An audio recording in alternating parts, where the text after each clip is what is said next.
Kembali lagi di Apa Kabar Indonesia Malam. Sekarang mungkin saya langsung saja ke Mbak Putri Komarudin. Mbak, di sini kan sudah dijelaskan oleh Mas Adi Praitno. Ini sebenarnya niatan masyarakat ini dan berbagai macam kritik, keraguan ini sebenarnya niatnya bagus. Orang pengen tahu seberapa bagus orang Gibran Raka Buming Raka. Mungkin dari tim ses ini bolehlah dari sekarang. Ya nggak usah adalah masukan mengenai tidak ada sanggahan, didampingi debatnya. Karena Gibran kalau bagus ya ditonjolkan, monggo. Bagaimana Mbak Putri? Iya, sebenarnya kan kita juga melihat dari evaluasi debat yang tahun-tahun yang lalu ya. Jadi ketika kita lihat misalnya debat di tahun 2019, debatnya Pak Prabowo bersama Pak Jokowi itu kan memang lebih seperti apa ya, ya tadi yang Mas Ciko sebutkan sangat kaku, terus juga alurnya juga tidak tidak terlalu dinamis gitu. Jadi kan di situ juga banyak penjabaran visi misi yang sebenarnya juga terpotong. Jadi ya kalau kita bisa lebih menguatkan dari format debat yang sudah ada, itu kan bisa jadi bahan diskusi tentunya, masukan untuk KPU dari kita tim kampanye yang memang sudah melihat ini dari proses-proses pilpres, debat pilpres yang sebelumnya.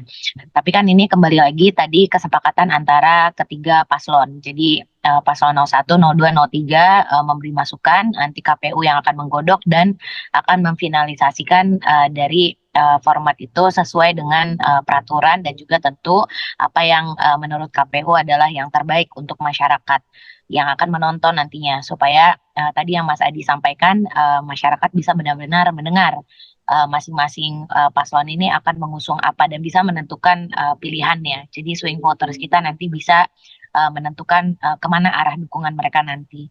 Jadi ya kalau dari kami ya itu sifatnya masukan dan tentunya kita tetap siap dengan format debat apapun. Justru saya yakin juga kalau misalnya disuruh debatnya hari ini pun Mas Gibran sudah sangat ready untuk menunjukkan performanya beliau yang paling optimal dan tentu bagaimana beliau nanti akan menjabarkan visi misi dan program kerjanya bersama Pak Prabowo. Baik, Mas Iko. Gimana?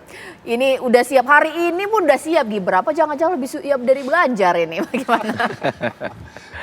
Ya ini menarik kembali lagi ketika dimulai kan udah mulai mengkritik soal SMK tadi ya, komputer udah di situ satu itu, ya. baru satu Dan tuh ya. itu Pak Ganjar justru respon awalnya respon yang pertamanya hanya satu, berarti Gibran udah siap debat nih. Berarti siapa-siapa yang bilang bahwa Gibran nggak siap itu fitnah semua. Nah ini yang menarik dan menurut saya memang harus didukung. Saya termasuk yang sangat senang dengan pertarungan-pertarungan di kampanye yang tidak garing dan tidak hanya gimmick dan substantif, yang kita ingin mendengarkan gagasan-gagasan dan ketika gagasan itu disanggah, bagaimana dia menjawabnya. Nah itu tadi kan karena nggak semua itu satu arah, nggak semua itu monolog. Hidup ini kan kita berdiskusi, ya kan? Apakah Gibran siap seorang anak presiden yang tinggal di dekat kekuasaan, yang terus dikelilingi oleh para pembantunya ini siap nggak, ya kan? Di debat di dalam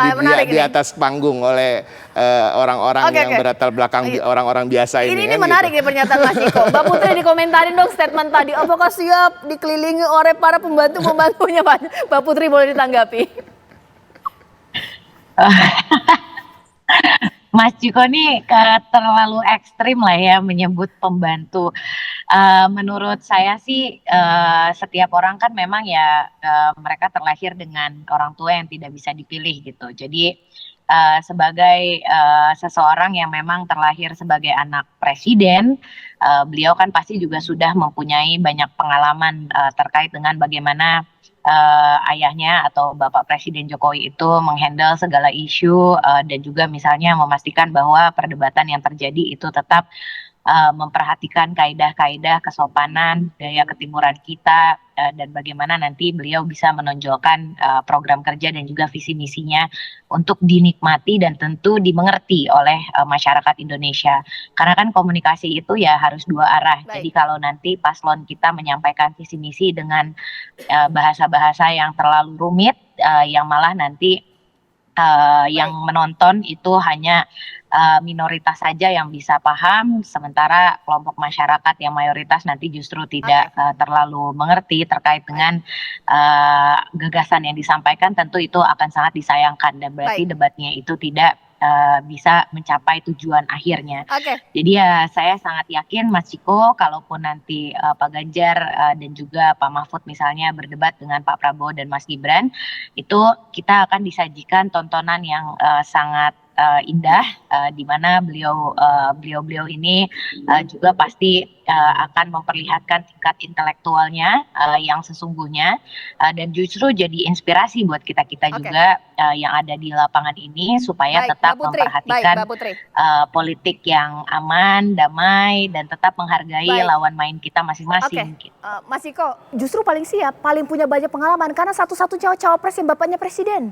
Begitu ya, tapi ini apa ya, sesuatu hal yang agak lucu lah, tapi kan belum tentu anak dokter juga jadi bisa nyembuhin orang ya kalau dia nggak sekolah dokter atau punya pengalaman hidup dan edukasi di bidang itu ya. Tapi ini ya kita nggak usah ngomongin itulah ya. Pada prinsipnya kalau soal kesiapan tadi sudah disampaikan oleh Mas Adi Praitno, pengalaman-pengalaman para calon presiden dan calon wakil presiden, tapi kan pengalaman ini juga masyarakat ingin melihat disuguhkan melalui perdebatan, ya kan, penyampaian visi, misi, dan gagasan, dan bagaimana respons mereka ketika mendapatkan sanggahan-sanggahan mengenai gagasan yang mereka sampaikan. Baik, Mas Adi Pray. Ya, bagi saya satu hal, saya khawatir semua calon ini hanya klaim bahwa paling siap untuk bertanding.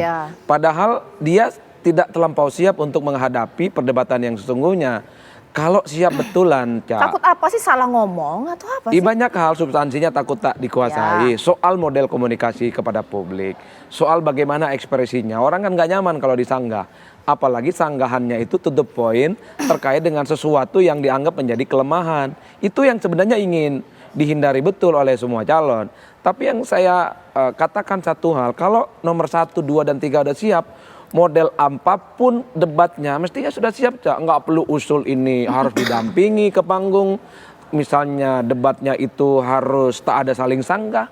Udah kalau siap itu udahlah apa yang diputuskan oleh KPU. Pakai bahasa Inggris oke, bahasa Arab oke, bahasa Madura oke, baca bahasa kitab Jawa kuning juga oke, disuruh adan oke, jualan martabak, bikin martabak oke, kipas-kipas sate juga oke.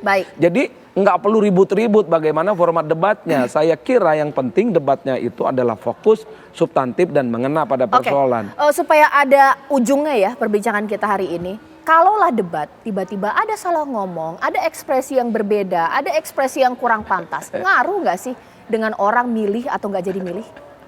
Saya kira nggak ngaruh ya, tidak ngaruh secara signifikan.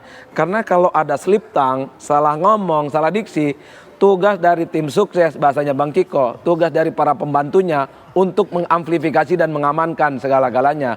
Hal-hal yang negatif dalam debat, sehari 2 hari setelah itu akan menjadi sesuatu hal yang positif. Inilah letaknya kekuatan narasi politik yang akan dibangun oleh masing-masing konsultan dan tim pemenangan untuk menutupi kesalahan masing-masing. Sambil lalu akan menonjolkan apa kekuatan dalam debat yang sudah disampaikan.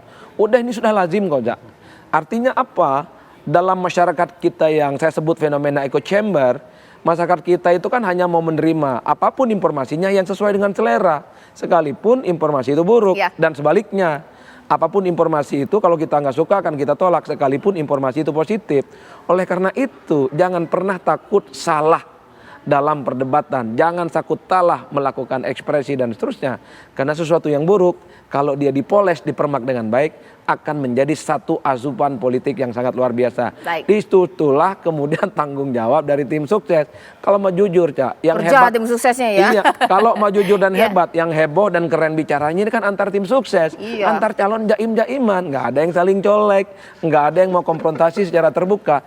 Jadi sudahlah, nikmati perdebatan ini, anggap ini diskusi di kelas kayak kuliah biasa, salah benar itu biasa, ada yang ngurusi di belakang. Natural aja lah debat itu, tunjukkan bagaimana kemudian sosok dan kapabilitas masing-masing capres-cawapres. Tapi kita percaya bahwa format yang terbaik nanti akan menjadi disahkan oleh KPU. Kita tunggu saja pemirsa, informasi yang simpang siur ini nanti kan memang belum ada akhirnya juga keputusannya. Terima kasih Mbak Putri Komarudin, tapi Mas Adi Pray, Mas Ciko ini nanti masih akan bersama dengan rekan saya. Kita ganti pemain dulu pemirsa, tapi temanya berbeda mengenai dugaan saling buntut membuntuti.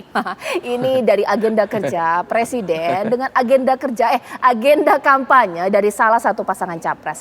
Nanti bersama rekan saya Ken Ane sesaat lagi.